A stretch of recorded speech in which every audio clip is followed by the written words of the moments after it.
entender y fuera la forma de ellos mantener aquella dirección hacia lo espiritual, porque en lo espiritual tenemos que no solo tener caminos, sino que debemos saber la dirección por donde el camino nos conduce. Pero algo que me agrada es que en el tiempo de Moisés, estos hombres, dice la Biblia, que buscaron a Dios, amaron a Dios con toda su alma, con todo su sentido humano, y aún así ellos procrearon, amado, que las generaciones futuras mantuvieran aquella persistencia. Pero resulta que estos métodos cayeron abajo, y de pronto los profetas se levantaron para cumplir los edictos de Dios en la tierra. ¿A través de qué? De la combinación de su escritura.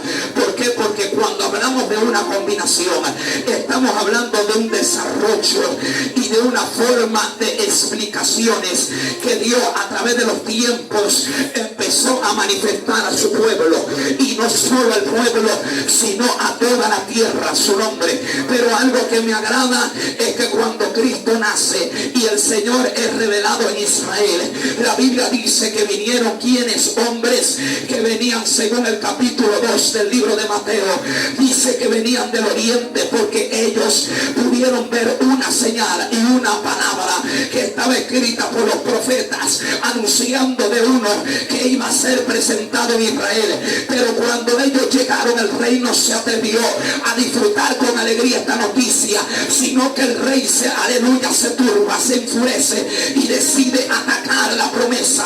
Lo que me llama la atención es que la gente malinterpreta el valor y el sentido de cada promesa de Dios. Hay gente que conoce la promesa de Dios a la forma y al sentido que ellos al parecer han entendido, pero las promesas que Dios me ha enseñado a mí son las promesas que causan más lágrimas.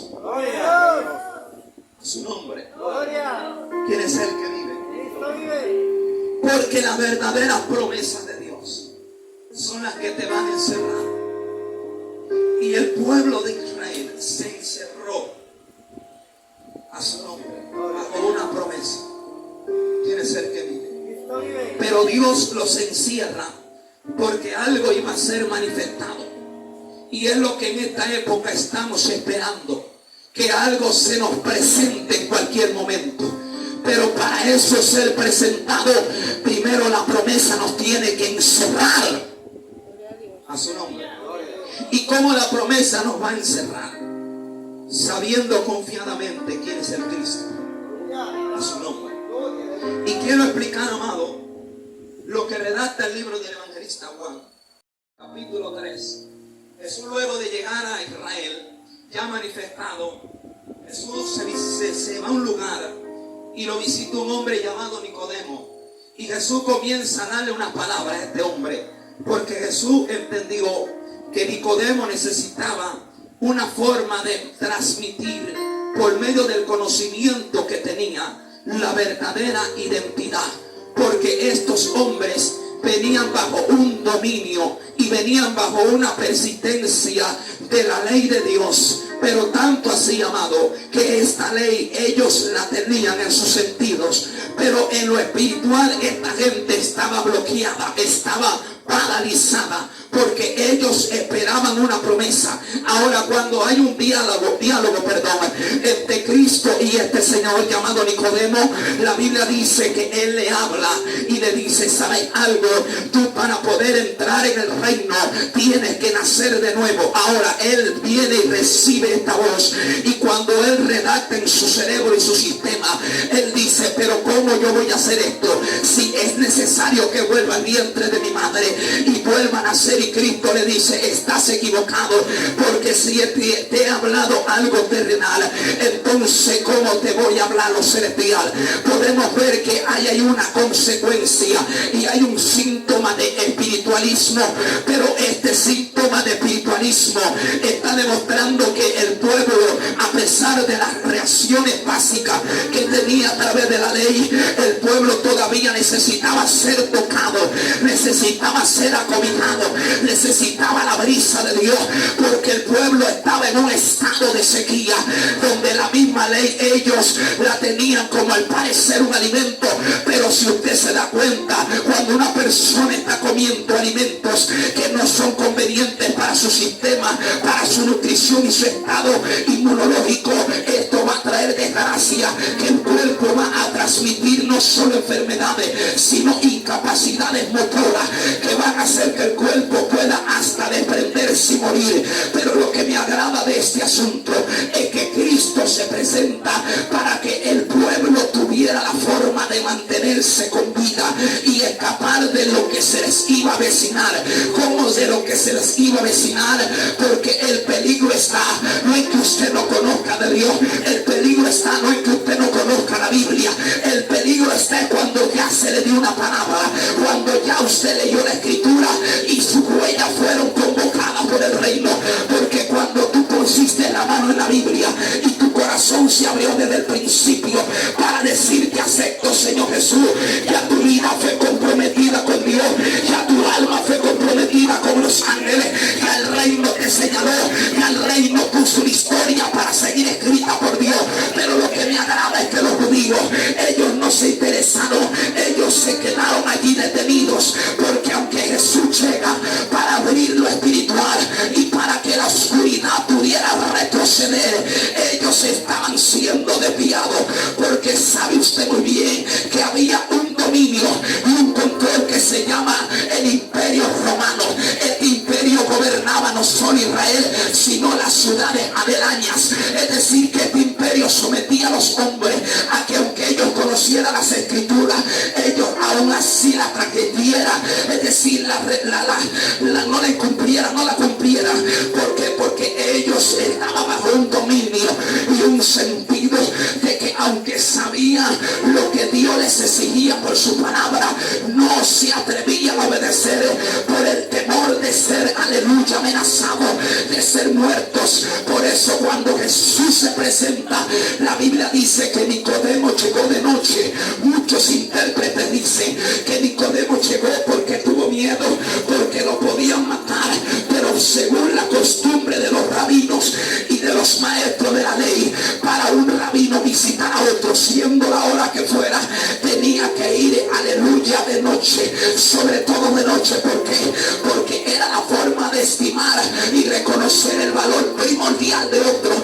O sea, Nicodemo, aún sin entendimiento, llegó al Mesías, al Salvador, pero sabía que algo superior estaba sobre él. Por eso más adelante él viene y le dice: ahora entiendo que Dios está contigo, porque no hay ningún hombre en esta tierra que haga estas cosas si Dios no se visita o reposa dentro de él. Esto me da a entender, amado, que pero esta conversación tomó un significativo momento, que empezó a preparar el escenario. Ahora el escenario se prepara, pero ¿quién lo iba a recibir? Lo iba a recibir una necesidad, una forma de que Israel estaba siendo gobernada por esas leyes que desataron una separación. ¿Cuál fue la separación? Que en el pueblo de Israel, entre los judíos, había una raza o una forma de personas que nacieron, se criaron, entendieron el sistema judío, pero hubo una forma de que fueron separados, fueron aislados por temor a ser ejecutados, y de pronto se desata aquella enemistad.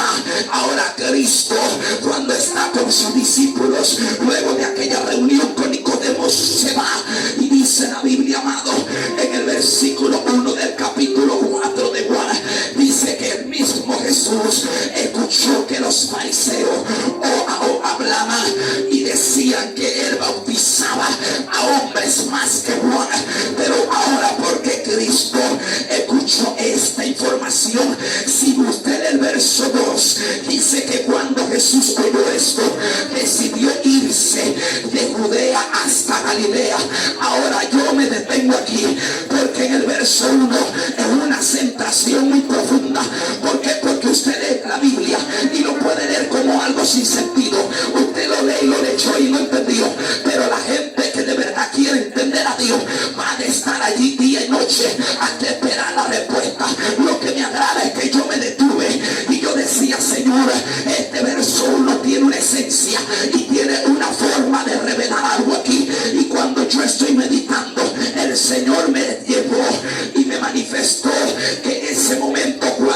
fariseos, ellos llegaron para hablar y traer quizá una rebeldía y una rivalidad entre Jesús y Juan. Jesús sabía que algo estaba atacando y algo estaba preparándose para que él pudiera entrar y pudiera moverse para traer la verdadera palabra.